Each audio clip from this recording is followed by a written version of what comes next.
नेपाल त कस्तो छ भन्नुहुन्छ भने तैँले भनेको कुरा मात्रै ठिक, मैले भनेको कुरा ठिक नि, तैँले भन्दा चाहिँ ठिक हुने, मैले भन्दा चाहिँ नहुने, यस्तो किसिमको माइन्डसेट भएको जमात भइसक्यो। जस्तो अब प्रचण्डले 7 वर्ष राख्नुपर्छ भन्दा पनि ठिक, उताबाट फर्केर आएर होइन आजै दिनुपर्छ भन्दा पनि ठिक, त्यहाँ विवेक भएन।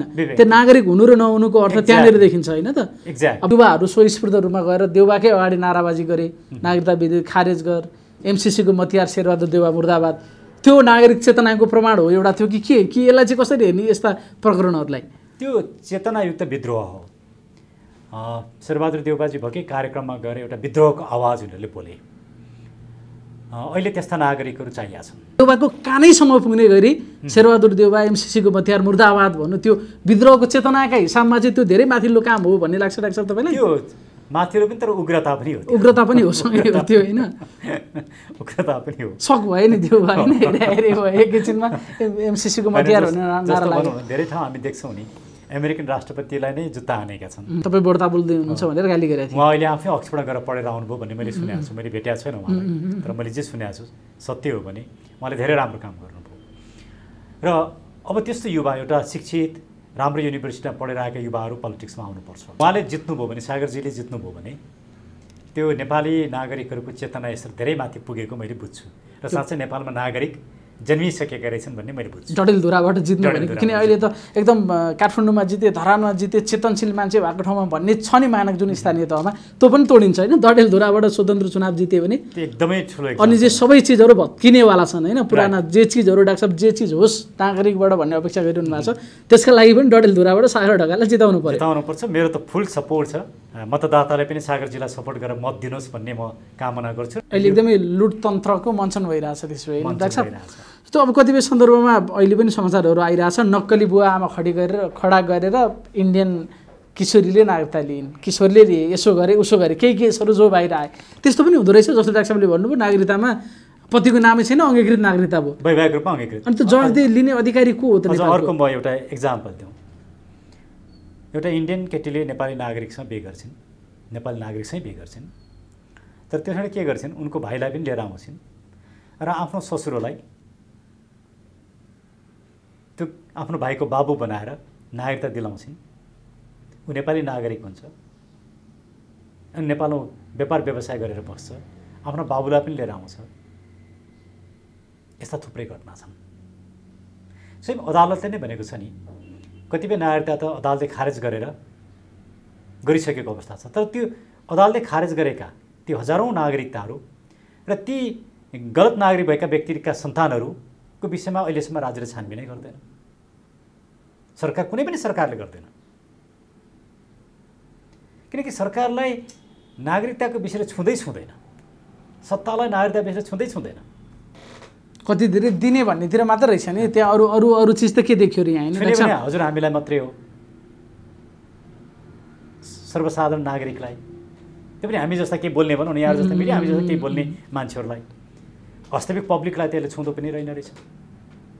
त्यसैले यो चाहिँ मलाई लाग्छ सबभन्दा ठुलो चिन्ता र संवेदनाको विषय चाहिँ आज नेपाली समाजको त्यो डेड भइसकेको पो हो कि जे गरे पनि हुने भनेको केही राम्रा देशहरूप्रति जस्तो अहिले हामीले अलि बढी चाहिँ इन्डिया नेपाल यस्तै अलि खुला सिमाना पनि छ र बढी दुरुपयोग त्यतै भएको भएर नि अलि त्यतातिर केन्द्रित भएर, जस्तो हामी नै पनि फलानु देशको पिआर लिन पाए, जिबी परे, यसो गरे उसो गरे, त्यो चिज पनि जोडिन्छ यस्ता विषयहरूसँग, किन हामीलाई चाहिँ त्यो प्यारो छ नि त?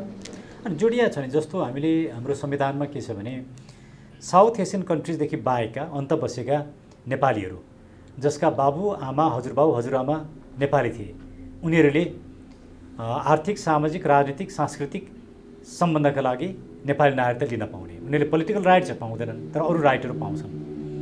अब यस्तो किसिमको व्यवस्था, यो अनौठो व्यवस्था हाम्रो संविधानमा छ। अहिलेको यो विधेयकले पनि त्यसलाई अरू स्ट्रेन्थेन गरेको छ। अब यो एक किसिमले राम्रो पनि हो, एक किसिमले नराम्रो। राम्रो कुन अर्थमा भन्दाखेरि ती नेपालीहरू नेपालसँग कनेक्टेड हुन्छन्, यो पोलिटिकल राइट उनीहरूले प्रयोग गर्दैनन्। तर सँगसँगै नराम्रो के भन्दाखेरि हामीले दुई किसिमका सिटिजनहरू सिर्जना गऱ्यौँ, एउटा पोलिटिकल राइट भएका सिटिजन, अर्को पोलिटिकल राइट नभएका सिटिजन। त्यसले हाम्रो यो सिङ्गो सिटिजनसिपको जुन डिस्कोर्स छ, यो डिस्कोर्स चाहिँ त्यति सजिलो छैन। गम्भीरतापूर्वक यसलाई छलफल गर्नुपर्छ। हामी इमोसनल रूपमा कुरा गर्छौँ, अदालतमा पनि थुप्रै मुद्दाहरू गए तर समस्या त कहिल्यै समाधान भएन किनकि हामी इमोसनल कुरा गऱ्यौँ। एउटा लबले होइन विवाह गरेर आएको छोरीलाई दिनुपर्छ, अर्कोले होइन हुँदैन, यस्तो किसिमको न्यारेटिभ्स र इमोसनल कुराले सम्बोधन। किनकि मैले अघि भने यसका मेजर 4टा समस्या, एउटा खुल्ला सिमानाको समस्या, कट अफ डेटको समस्या, टोली बाँडेर नागरिकता दिने कुरा र अङ्गीकृत नागरिकता, विवाह गरेर आएको चेलीले पाउने र नेपाली चेलीले विदेशमा विवाह गरे उसका सन्तानले पाउने। यी कुराहरूमा हामीले एउटा प्रष्ट छलफल गरेर त्यसको समाधान यो भन्ने कुरा जबसम्म निकाल्न सक्दैनौँ तबसम्म नेपालमा नागरिकता समस्या हिजो पनि थियो, आज पनि छ, भोलि पनि हुन्छ, यो बल्झिरहन्छ। त्यसो जस्तो यो 7 वर्ष प्रावधानको विषयमा पक्षपोषण गर्नेहरूले के तर्क गरे भने सम्बन्ध बिग्रिन्छ, हाम्रो त रोटीबेटीको सम्बन्ध होइन, वारिपारी बिहाबारी सबै कुराहरू चल्ने र नागरिकता नदिने त्यसरी हो भने त हाम्रा केटाहरूको त बिहे नै हुँदैन, त्यसै बस्नुपर्ने स्थिति भनेर संसदमा पनि कतिपय सांसदहरूले पनि बोले। त्यस्तै हो हाम्रो रियालिटी के हो त जस्तो सम्बन्ध बिग्रिन्छ भन्नेका कारणले हामी आजै नागरिकता दिनुपर्छ भन्ने तर्क गरिरहेछौँ। भारतमा 7 वर्ष कुर्दाखेरि पनि त सम्बन्ध त बिग्रिँदो रहेन रहेछ। तपाईँ आफ्नो छोरी भारतमा बिहे गर्दाखेरि त्यो चाहिँ तपाईँको कन्सर्न नहुने अनि तपाईँले बुहारी लिएर आउने कुरामा चाहिँ कन्सर्न हुने, त्यो त डिस्क्रिमिनेसन भयो नि। हामीले नागरिकतामा अर्को एउटा के छ भने रेसिप्रोसिटी। जस्तो भारतले 7 वर्ष कुरेपछि नागरिकता दिन्छ भने भारतबाट बिहे गरेर आएका महिलाहरूले त्यही आधारमा मात्रै नागरिकता पाउँछन्, त्यो रेसिप्रोसिटी। हाम्रो मुलुकलाई जसरी ट्रिट गरिन्छ हामीले पनि त्यसरी ट्रिट गर्छौँ भन्ने यस्ता विभिन्न किसिमका पोलिसीहरू हामीले अपनाउनु पर्ने हुन्छ। तर हामी संसदमा पनि इमोसनल छलफल गर्छौँ। त्यो इमोसनल किनभने मैले यी भारतबाट आएका मान्छेको नागरिकताकोलाई यिनीहरूलाई रिजाएँ भने मलाई भोट दिन्छन्, त्यो गलत कुरा हो। उसैलाई भोट दिन्छन् भन्ने केही पनि छैन। अनि फेरि विदेशीलाई नागरिक बनाएर म भोट पाएर सत्तामा जान्छु भन्ने कुरा नै गलत कुरा हो, त्यो राष्ट्रद्रोही कुरा हो, देशद्रोही कुरा हो। हामीले यस्ता कुरालाई सहज रूपमा लियौँ, त्यस्तै मान्छेलाई हामीले सत्तामा पुर्यायौँ अनि उनीहरूका पछि हामी लाग्यौँ र हामीले वास्तवमा मुलुक के हो, राष्ट्र के हो त्यो विषयमा डिस्कोर्स नै गरेनौँ। जस्तो हामी यहाँबाट गएर ल तपाईँको देशमा 7 वर्ष छ भने बराबर गरौँ न, हामी तपाईँको भन्दा बढी राख्दैनौँ, 10 वर्ष राख्दैनौँ। इन्डियामा 7 वर्ष छ भने हाम्रो पनि 7 वर्ष गरौँ न, त्योभन्दा बढी हामी गर्दैनौँ भनेर भन्दैनौँ नि हामी त्यहाँ गएर। हजुर अझै दिन्छौँ नि, हजुर 7 घन्टामा दिन्छौँ भन्छौँ भने त्यो एउटा बार्गेनिङ पावर, हाम्रो एउटा स्ट्यान्ड भन्ने कुरा चाहिँ के चिजले यति खुम्चेको छ डाक्टर साहब हाम्रो? त्यसमा 2-3 कुरा छन्। एउटा प्रभु मान्छौँ हामी त वहाँ गएर लम्पसार पर्छौँ, बरु यहाँ आउने बित्तिकै अब म प्रधानमन्त्री बन्ने भएँ कसैले रोक्न सक्दैन भन्छौँ, भोलिपल्ट नागरिकता बित्तिकै पारित गर्छौँ, यस्तो देखिन्छ नि। किन डाक्टर साहब? यो किन हो भने पहिलो कुरा चाहिँ नेपालको पोलिटिकल लिडरसिप चाहिँ हाइली एजुकेटेड छैन, अनएजुकेटेड लिडरसिप छ। सबै अनएजुकेटेड छैन नै फेरि एउटा। दोस्रो चाहिँ लो लेभलको एजुकेसन छन्। उनीहरू भारतमा गइसके पछाडि भारतीयहरूसँग कुरा गर्न पनि सक्दैनन्, नेगोसिएसन गर्न पनि सक्दैनन्, आफ्नो कुरा राख्न पनि सक्दैनन्। उनीहरूसँग त्यो ल्याङ्ग्वेज पनि छैन, त्यो इन्टेलेक्चुअल क्यापासिटी पनि छैन, त्यो रिजन र लजिक पनि छैन। अनि उनीहरूको सधैँ माइन्डसेट चाहिँ कस्तो भने यिनीहरूलाई रिजाएपछि म सत्तामा पुग्छु भन्ने त्यो मनोवृत्ति उनीहरू बोकेर जान्छन्। त्यसैले उनीहरूको त्यहाँ लजिकल कुरा हुँदैन, सबै किसनजी जस्ता हुँदैनन् जो एउटा तार्किक रूपमा कुरा गर्न सक्थे, सबै किसनजी जस्ता छैनन्। त्यसैले यो राजनीतिक नेतृत्वमा भएको आफ्नो असक्षमता, इनएफिसियन्सीलाई रेफ्युज गर्ने भन्छ, त्यो भनेको आफ्नो असक्षमतालाई लुकाउने। अनि त्यो कसरी लुकाउने भन्दाखेरि उनीहरूले जे भन्छ त्यो कुरालाई स्वीकार गरिदिएपछि उनीहरूको प्यारो हुने भन्ने एउटा त्यो मानसिकताले गर्दाखेरि एउटा हो। दोस्रो कुरा, मुलुकका मेरा भोटरहरू एकदम सचेत छन्, यिनीहरूले दलभन्दा माथि उठेर भोट हाल्छन्, गलत कुरालाई गलत भन्छन्, सही कुरालाई सही भन्छन् भन्ने मात्रै भइदिएको भए नेताहरू तर्सिन्थे। तर हाम्रा भोटर्स कस्ता छन्? दलको पछाडि हामीले एमसिसी पास गर्दा त जित्यौँ, एसपिपी गर्दा त जित्छौँ, नागरिकता त के हो र, हामीले जे गरे पनि हुन्छ। जस्तो लाग्छ अब मानौँ मङ्सिरमा निर्वाचन हुने कुरा छ, मानौँ एउटा उदाहरण, 10 गते मङ्सिरको निर्वाचन हुन्छ, 5 गते कुनै महिला बिहे गरेर आइन्, उनले 6 गते नागरिकता लिइन्, अथवा त्योभन्दा अगाडि कहिले हुन्छ उम्मेदवारी दर्ताको भन्दा अलिकति अगाडि बिहे गरेर आइन्, भोटर लिस्ट निस्किने बेलासम्म बिहे गरेर आइन्, भोटर लिस्टमा नाम आयो अनि उम्मेदवार बनिन् र त्यो 1 महिनाको पिरियडमा उनी सांसद बनेर आएर नेपालको मन्त्री बनेर क्याबिनेटमा गएर परराष्ट्र मन्त्री बन्न सक्छिन् होइन? सक्छिन्। 1 महिनाको पिरियडमा भने। अनि त्यो राष्ट्रियता भन्ने सन्दर्भ चाहिँ नागरिकताको एउटा कागजले निर्धारण गर्ने विषय हो कि होइन भनेको मैले। उनको लोयल्टी चाहिँ कहाँनिर हुन्छ त्यस्तो कन्डिसनमा, जबकि 1 महिना अगाडि अर्को देशको भएको मान्छे 1 महिना पछाडि नेपाल आएर क्याबिनेट मिनिस्टर बन्न सक्ने भयो। त्यहाँ त हाम्रा हरेक सुरक्षा संवेदनशीलताका गोपनीयताका विषयहरू पनि रहने भयो नि। हो, त्यही कारणले के हो भने नागरिकता पेपर होइन, नागरिकता लोयल्टी हो। हामीले यसलाई पेपर बनायौँ, लोयल्टी बनाएनौँ। हामीले लोयल्टी जब बनाउँछौँ तब हामी सर्टेन टर्म्स एन्ड कन्डिसन राख्छौँ, मुलुकको हित हेर्छौँ। तर जब पेपर बनाउँछौँ र भोटसँग जोड्छौँ तब त्यो नागरिकताले राजनीतिक स्वार्थ मात्रै पूर्ति गर्छ। अहिले भएको चाहिँ त्यो हो। तर नागरिकताको विषय चाहिँ के हो? लोयल्टीको विषय हो। हामीले त्यो स्थापित गर्न सकेनौँ। त्यो त एउटा फिलिङ्स पनि हो, खालि हामीले त्यसलाई कागजका रूपमा मात्र प्रयोग गऱ्यौँ र अझ भोट ब्याङ्कको एउटा अस्तरका रूपमा होइन रहेछ। अहिले त मारामार छ नि त, कसले ल्याएको विधेयक, यहाँ कसले नल्याएको भन्नेतिर छैन कम्पिटिसन। तैँले ल्याएको कि मैले ल्याएको भन्ने कम्पिटिसन अहिले चलिरहेको छ होइन। प्रचण्डले धाक निकै लगाइरहेछन्, मैले ल्याएँ, मैले गर्दाखेरि आयो भनेर। उनकै पार्टीमा फेरि अरू मान्छेहरू गलत भयो भन्छन्। माओवादीभित्रको खास प्रवृत्ति के हो डाक्टर साहब? नारायण काजीहरू हिजो एमसिसीको पनि विरोध गर्थे, फेरि ठिक छ भन्दै आए, फेरि यता पनि त्यही भन्छन्, गाली गरे जस्तो गर्छन्, फेरि ठिकै हो भन्छन्। के बाध्यता छ यिनीहरूको कि प्रचण्डले यिनीहरूलाई के साह्रो खेलाएको हो कि के हो डाक्टर साहब? यसलाई कसरी हेर्ने? यस्तो हुन्छ, कुनै पनि पोलिटिकल पार्टीभित्र रिजन डिसिजन गर्न सक्ने मानिसहरू जरुरी छ। बाहिर बोलेर मात्रै हुँदैन, डिसिजन गर्दाखेरि आफूले बोलेको कुरामा अडान लिन सक्नुपर्छ। एमसिसीको विरोध गर्ने साथीहरू पनि माओवादीभित्र थिए, तर निर्णय गर्दाखेरि त एमसिसीकै पक्षमा निर्णय गरे। नागरिकता विधेयकको विरोध गर्ने पनि थिए, तर निर्णय गरेर त 7 वर्षको पनि हटाए। यसले के देखाउँछ भने त्यहाँभित्र रिजन पोलिटिक्स गर्ने मान्छे छैनन्, इमोसनल पोलिटिक्स गर्ने मान्छे छन्। अनि भन्न पनि छोड्दैन नि त, यो गलत भयो भन्न पनि छोड्दैन, फेरि त्यहाँ टाँसिरहन पनि छोड्दैन भने यो चाहिँ कस्तो राजनीतिक चरित्र हो यसलाई भने। जस्तो अस्ति नै देव गुरुङले 1 घन्टा अगाडि 7 वर्ष हुनैपर्छ भनेर बोले, ठ्याक्कै 1 घन्टा पछाडि पारित भयो, यो फिर्ता लिए, हात उठाए। यतिसम्म अब त्यो शब्द प्रयोग नगरौँ, नकछहरू राजनीति भन्छन् नि। यस्तो हुन्छ डाक्टर साहब? नेपालमा हुन्छ कि अन्त पनि हुन्छ यस्तो? अन्त मलाई थाहा छैन, तर नेपालको चाहिँ के देख्यो भने राजनीतिमा जब अडान हुँदैन, राजनीतिमा जब दृष्टिकोण हुँदैन, राजनीतिमा जब विचार हुँदैन, राजनीतिमा जब भ्यालुज हुँदैन, तब राजनीतिले यस्तो काम गर्छ। अहिलेको नेपालको राजनीति बिग्रेकै के को कारणले भने यसको दृष्टिकोण छैन, भ्यालुज छैन, यसका मान्यताहरू हराइसके, विचार छैन। जे गर्दाखेरि अवसर पाइन्छ, जे गर्दाखेरि सत्ता पाइन्छ, जे गर्दाखेरि नाफा कमिन्छ, जे गर्दा शक्ति प्राप्त हुन्छ। त्यसैले भ्यालुज, पोलिटिकल भ्यालुज र पोलिटिकल अपर्च्युनिजम दुईवटा फरक कुरा हो। अहिले चाहिँ पोलिटिकल अपर्च्युनिजमको राजनीति छ, जे गर्दा अवसर प्राप्त हुन्छ त्यही गर्ने। भ्यालुजको पोलिटिक्सले यो किसिमको अपर्च्युनिजमलाई नियन्त्रण गर्छ। हामीले अपर्च्युनिजमलाई नियन्त्रण गर्न सकेनौँ, पोलिटिकल भ्यालुज इस्टाब्लिस गर्न सकेनौँ। त्यसैले मैले बेला बेला यहाँकैमा पनि भन्ने गरेको छु, बिपीको काङ्ग्रेस जस्तै रहेन, कम्युनिस्टहरू कम्युनिस्ट जस्तै रहेनन्, राष्ट्रवादी जस्तै रहेनन्, कोही पनि आफ्नो अडानमा छैन। त्यसैले त सङ्कट छ। सत्ता भएदेखि सबैलाई पुग्ने रहेछ, कुर्सी भयो सबैलाई पुग्ने रहेछ, सत्ता र पैसा। अडान भन्ने कुरा एकछिन अगाडि एउटा, एकछिन पछाडि एउटा। अब यसले यो बोलेको थियो, यो पक्षमा छ भनेर पनि केही पनि भन्न नसक्ने भयो होइन। एकचोटि प्लेन चढेर दिल्ली गएर आएपछि कुरा चेन्ज, एकजनासँग बसेपछि कुरा चेन्ज, एउटा मन्त्री पाएपछि कुरा चेन्ज। यो चाहिँ कस्तो बेलामा रोकिन्छ भने पोलिटिकल लिडर्सहरूकै बारेमा अध्ययन गर्ने इन्स्टिट्युसनहरू मुलुकमा जब हुन्छन् अनि प्रत्येक लिडरको बारेमा प्रोफाइल बनाउँछन्। प्रचण्डले यो 5 वर्षमा यस्ता कुरा बोले, यति ठाउँमा अडान चेन्ज गरे, यस्तो भयो। प्रत्येक लिडरको प्रोफाइल त्यो यस्तो अध्ययन गर्ने संस्थाहरू हुन्छन्, मुलुकमा त्यो संस्था छैन। अनि ती संस्थाहरूको अध्ययनका आधारमा पिपुलले न्युट्रल रूपमा पार्टीभन्दा माथि उठेर आफ्नो धारणा बनाउँछ र भोट दिन्छ। हामीले यस्तो किसिमको स्वतन्त्र नागरिक पनि बनाउन सकेनौँ। हामीले जनता मात्रै बनायौँ, पार्टीको पछाडि हिँड्ने जनता बनायौँ, नागरिक बनाउन सकेनौँ। र यस्ता किसिमका रिसर्च इन्स्टिट्युसनहरू पनि हामीले बनाउनै सकेनौँ। त्यसले गर्दाखेरि एउटा ठुलो नलेज ग्याप र कमिटमेन्टको ग्याप मुलुकमा छ। भनेको जनता भन्नु र नागरिक भन्नु फरक विषय हो होइन डाक्टर साहब? के फरक छ यो जनता र नागरिकमा? नागरिक आफ्नो दलभन्दा माथि उठ्न सक्छ, उसले राइट कुरालाई राइट भन्छ, गलत कुरालाई गलत भन्छ।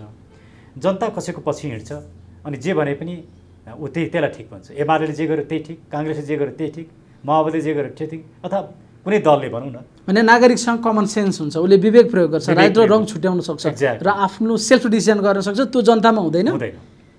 त्यही फरक हो जनता र नागरिक। जस्ट नम्बर मात्रै हो जनता भनेको चाहिँ। जनता भनेको त्यहाँ केही भ्यालु पनि हुन्छ। जनता भनेको एउटा भिड हो, भिड मात्रै हो, भिड मात्रै। नागरिक भनेको एउटा कन्सियस चेतना पनि हो, नागरिक भनेको चाहिँ चेतना हो। जनतासँग चेतना हुँदैन। चेतना जिरो हुन्छ भन्ने होइन, तर अनफोकस एउटा हुन्छ हैन, कतै चेतना चाहिँ उसको चेतना चाहिँ कस्तो हुन्छ नि आफ्नो लाभ प्राप्तिसँग मात्रै सम्बन्धित हुन्छ। मैले जे गर्दा लाभ प्राप्त गर्छु त्यही मात्रै गर्छ। नागरिकले आफ्नो लाभ मात्रै हेर्दैन, मुलुकको कुरा पनि हेर्छ, आफ्नो दल मात्रै होइन आफ्नो दलभन्दा माथि पनि उठ्छ। अहिले नागरिक छैनन् त्यसमा नेपालमा, कम छन् नागरिकहरू, बाहुल्यतामा छैनन्। त्यसो भए यसरी बुझ्नु पर्यो। डाक्टरले गुनासो गर्नु पनि मान्छे नै निस्केनन् भने पछाडि त नागरिक रहेनछन् भनेर बुझ्नु पर्यो नि त। त्यसरी हेर्दाखेरि होइन डाक्टर साहब, जस्तो हिजो मात्रै नै नागरिकता हुनु र नागरिक हुनु फरक हो। फेरि नागरिकता पाउन साथ त्यो नागरिक हुन्छ भन्ने मेरो सेन्स होइन। नागरिकता पाएछु नागरिक चाहिँ हो शाब्दिक अर्थमा, तर नागरिकको जुन पोलिटिकल एउटा विस्टम छ, त्यो सेन्समा आफ्नो मुलुकप्रतिको कमिटमेन्ट भएको, राइटलाई राइट भन्न सक्ने, रङलाई रङ भन्न सक्ने। अब नेपाल त कस्तो छ भन्नुहुन्छ भने तैँले भनेको कुरा मात्रै ठिक, मैले भनेको कुरा ठिक नि, तैँले भन्दा चाहिँ ठिक हुने, मैले भन्दा चाहिँ नहुने, यस्तो किसिमको माइन्डसेट भएको जमात भइसक्यो। जस्तो अब प्रचण्डले 7 वर्ष राख्नुपर्छ भन्दा पनि ठिक, उताबाट फर्केर आएर होइन आजै दिनुपर्छ भन्दा पनि ठिक। त्यहाँ विवेक भएन। त्यो नागरिक हुनु र नहुनुको अर्थ त्यहाँनिर देखिन्छ होइन त। एक्ज्याक्ट। अब नेताले जियो भने ठिक, फेरि बेठिक, फेरि धन्दा व्याख्यात्मक घोषणा गरेन। 7 वर्ष भन्दा पनि उनका कार्यकर्ता त्यही ठिक भन्थे, अहिले त्यो छोड्दा पनि त्यही ठिक भन्छन्। जस्तो डाक्टर साहबले भन्नु भने अब हिजै मात्र पनि केही युवाहरू स्वस्फूर्त रूपमा गएर देउबाकै अगाडि नाराबाजी गरे, नागरिकता विधेयक खारेज गर, एमसिसीको मतियार शेरबहादुर देउबा मुर्दाबाद। त्यो नागरिक चेतनाको प्रमाण हो एउटा थियो कि यसलाई चाहिँ कसरी हेर्ने यस्ता प्रकरणहरूलाई? त्यो चेतनायुक्त विद्रोह हो। शेरबहादुर देउबाजी भएकै कार्यक्रममा गएर एउटा विद्रोहको आवाज उनीहरूले बोले। अहिले त्यस्ता नागरिकहरू चाहिएका छन्। त्यसो जरुरी छ? जरुरी छ। त्यो त अलिकति अराजकता होइन? यसलाई अराजकताको तहमा हेर्न मिल्छ कि मिल्दैन? जस्तो प्रधानमन्त्रीको कतिपयले त्यो ढङ्गले विश्लेषण गरे नि। प्ले कार्ड लिएर बसेको भए हुन्थ्यो, भित्रै गएर कराउने त्यो नागरिकको आक्रोश हो, म त्यसलाई नाजायज भन्दिनँ, तर त्यसलाई अझै सिस्टमेटिक बनाउन सकिन्छ, मर्यादित बनाउन सकिन्छ।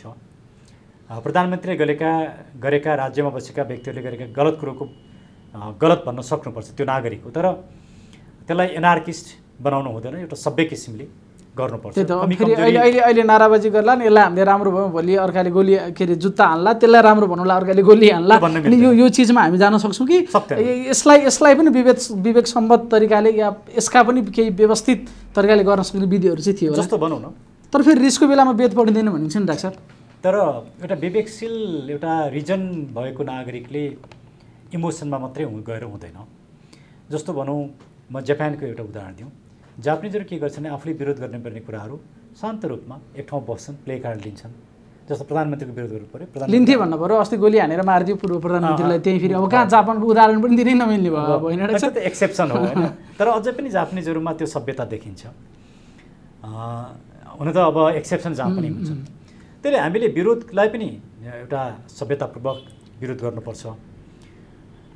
तर सधैँ विरोधहरू एउटा सीमाभित्रै बस्छन् भन्ने खालि त्यसको एउटा मिनिङको अर्थमा हेरौँ हामीले, त्यसलाई अझ व्यवस्थित गर्न सक्छौँ होला, गर्नुपर्छ होला, त्यसका केही चिजहरू होलान्, तर त्यहाँसम्म पुगेर किन त्यहाँ उनीहरूलाई जे पनि हुन सक्थ्यो होइन, बल प्रयोग गर्न सक्थ्यो, भोलि मुद्दा चलाएर जे गर्न सक्थ्यो, भलै उनीहरू छुटिसकेका छन्, तर देउबाको कानैसम्म पुग्ने गरी शेरबहादुर देउबा एमसिसीको मतियार मुर्दाबाद भन्नु त्यो विद्रोहको चेतनाका हिसाबमा चाहिँ त्यो धेरै माथिल्लो काम हो भन्ने लाग्छ डाक्टर साहब तपाईँलाई? त्यो माथिल्लो पनि, तर उग्रता पनि हो, उग्रता पनि हो सँगै हो त्यो होइन, उग्रता पनि हो। सक भयो नि देउबा होइन, हेरे भयो एकैछिनमा एमसिसीको मतियार भन्ने नारा लाग्यो। धेरै ठाउँ हामी देख्छौँ नि, अमेरिकन राष्ट्रपतिलाई नै जुत्ता हानेका छन्, त्यसले एउटा आक्रोश देखा, तर परिणाम त आएन नि। हो, देउबाजीको विरुद्धमा जुन नारा लगाए त्यो ठिक छ, तर हामीले त्यस्ता तरिकाहरूमा चाहिँ आफू पनि संयमित हुनुपर्छ। आफू संयमित भइएन भने अरू चाहिँ संयमित हुनुपर्छ, आफू चाहिँ हुन पर्दैन भनेर चाहिँ समस्या। माने विद्रोह असहमति दर्ता गर्ने पनि व्यवस्थित ढङ्गले पनि गर्न सकिन्छ, अनुशासित ढङ्गले पनि गर्न सकिन्छ। खालि त्यो प्ले कार्ड मात्र बोकेको भएदेखि त्यो बेटर हुन्थ्यो डाक्टर भन्नुभएको होइन? उहाँले प्ले कार्ड बोकेर, तर युवाहरू जोसमा आए, आक्रोशमा आए, उनीहरूसँग आवेग थियो होइन डाक्टर साहब? त्यो गुणबाट त्यसलाई प्रशंसनीय नै मान्नुपर्छ। र अहिले युवाहरू जसरी उठिरहेछन्, कतिपय अब स्वतन्त्र उम्मेदवारहरू पनि आए, प्रतिनिधि सभालाई लक्षित गरिने आए, अब देउबालाई नै टार्गेट गरेर पनि उम्मेदवारहरू बन्ने जाने चिजहरू छ, यसलाई पनि डाक्टर साहब सकारात्मकै रूपमा लिनुभएको छ? मैले सकारात्मक रूपमा ल्याएको छु, तर म के चाहन्थेँ भने यस्ता युवा साथीहरू जो स्वतन्त्र रूपमा उठिरहनु भएको छ, सबै एकै ठाउँमा आएर एउटै टिम बनाएर, अझ एउटै दल बनाएर उठेर अहिलेको सत्ता र अहिलेको व्यक्तित्वको विरुद्धमा एउटा विकल्प दिन सकेको भए राम्रो हुन्थ्यो। अब त्यो टाइम छैन, त्यो बेस्ट अप्सन थियो। त्यो नहुँदै पनि अब त्यो गर्न सकिएन भनेर चुप्लाएर बस्नु ठिक होइन। जसले प्रयास गर्नुभएको छ, खास गरी देउबाजीको विरुद्ध जसले उम्मेदवार दिनुभएको छ, मेरो फुल सपोर्ट छ।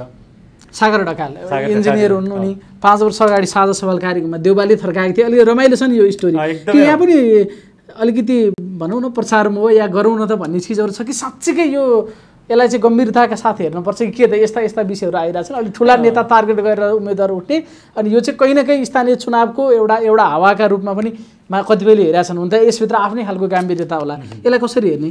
अनि जस्तो त्यो सवालमा साझा सवालमा उहाँले किन नेपालमा राम्रो युनिभर्सिटी अक्सफोर्डमा पढेका प्रधानमन्त्रीहरू छैनन्, मन्त्रीहरू छैनन् भन्ने प्रश्न गर्नुभएको थियो।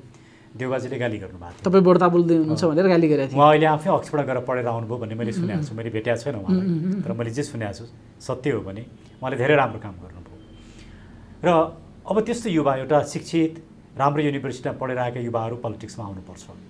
उनीहरूले भिजन दिन्छन्।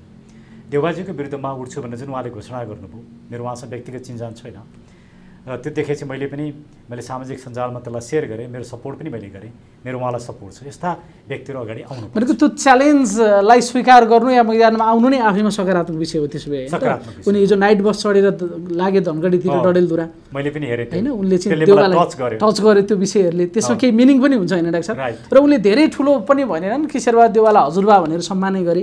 तपाईँलाई अब हामी सम्मानका साथ बिदा गरेर वृद्धावस्था खुवाउने, तपाईँलाई धेरै दुःख भयो। त्यहाँ गाली पनि छैन ती विषयहरूमा। अब तपाईँलाई हामी सम्मान गरेर सुख दिएर राख्छौँ र धेरै गर्नु पर्दैन, मसँग नाइट बस चढेर डडेलधुरासम्म पुग्ने साहस गर्नुहोस्, सुरक्षितसँग लान्छौँ भन्ने चुनौती दिए होइन। त्यो पनि गर्न सक्दैनन् होइन देउवाले। त्यो ब्युटिफुल थियो। देउवाले यहाँबाट नाइट बस चढेर धनगढीसम्म जाने विषय नि टाढा भयो नि, उनले जमिन नटेकेको धेरै भइसक्यो होला। अब उहाँ त हेलिकप्टरमा जानुहुन्छ नि देउबाजी, त्यो पनि 5 वर्षमा एकपटक जाने, निर्वाचन क्षेत्रमा जित्ने। उहाँ त नगइकन पनि जित्नु होला नि। फेरि त्यो पनि त उहाँको छुट्टै खुबी होइन डाक्टर साहब, यहीँ बसेर चुनाव जित्ने। जे हो भने यस्ता विषयहरू आउनु चाहिँ सकारात्मक चिज मलाई के लाग्छ भन्ने अर्थमा लिन पर्यो होइन त। उहाँले जित्नुभयो भने, सागरजीले जित्नुभयो भने त्यो नेपाली नागरिकहरूको चेतना यसरी धेरै माथि पुगेको मैले बुझ्छु।